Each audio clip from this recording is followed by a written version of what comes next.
So CodeMiko, she does have really cool technology. Very expensive. I think she can do a lot of good for VTubing overall. Her and I forgot her name, but there's another girl too. She is from the UK, and she has it to where if you walk around your room and you're a VTuber, right, you can actually touch everything around you. So like imagine if CodeMiko walked around the room and she can put her hand on like her table and do all this other crazy stuff, right? It's so crazy.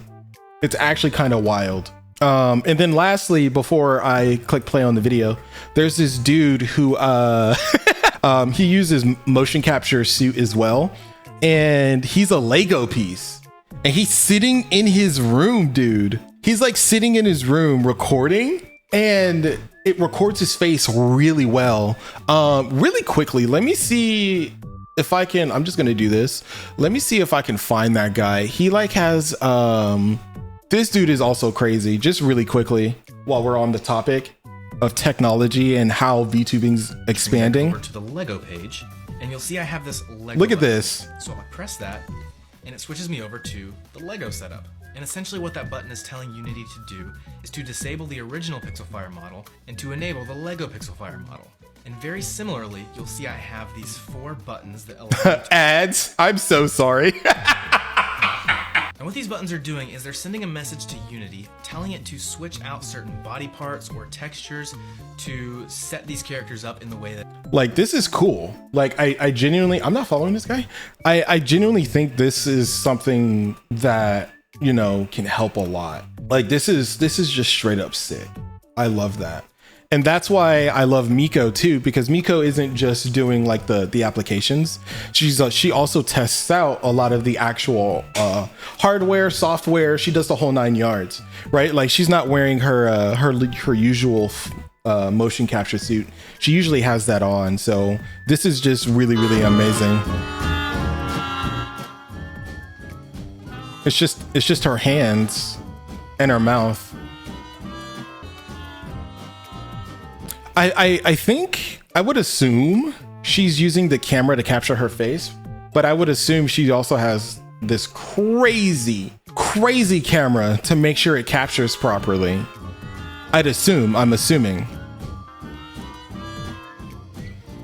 I also wonder, I wish, hopefully there's a video on this, because this makes me think of the Valve Index with the base stations. I wonder how it's capturing the hands. Like, do you have base stations in your room that just, you know what I mean, that kind of camp there, and it just, you know, follows your hands and gets all the motion? Or is it the camera doing everything?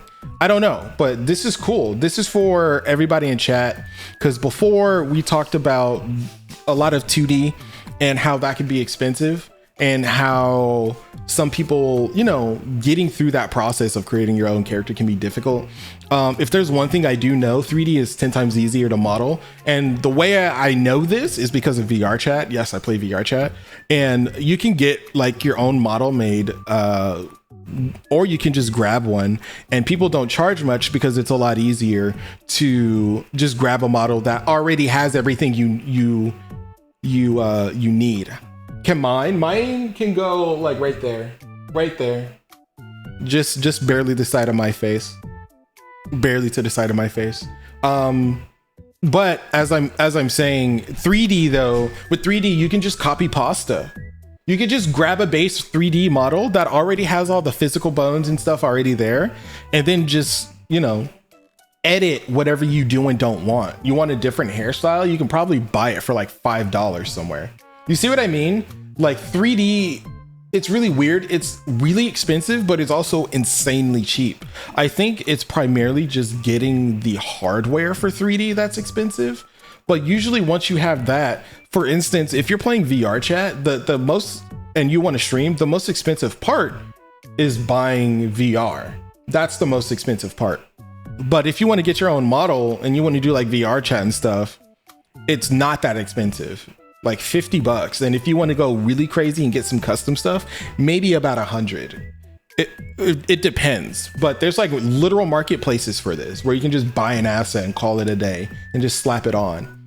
But this is another thing I wanted to talk about, because I talk about the technology a lot, and I think the technology is very, very important.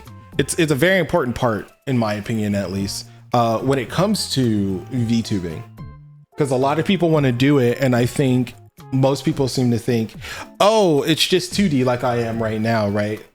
It's a lot more than that. There's 3D, live 2D, which is what this is. There's PNG. There's a lot to it. And I think it can do a lot of people justice to see this with their own eyes.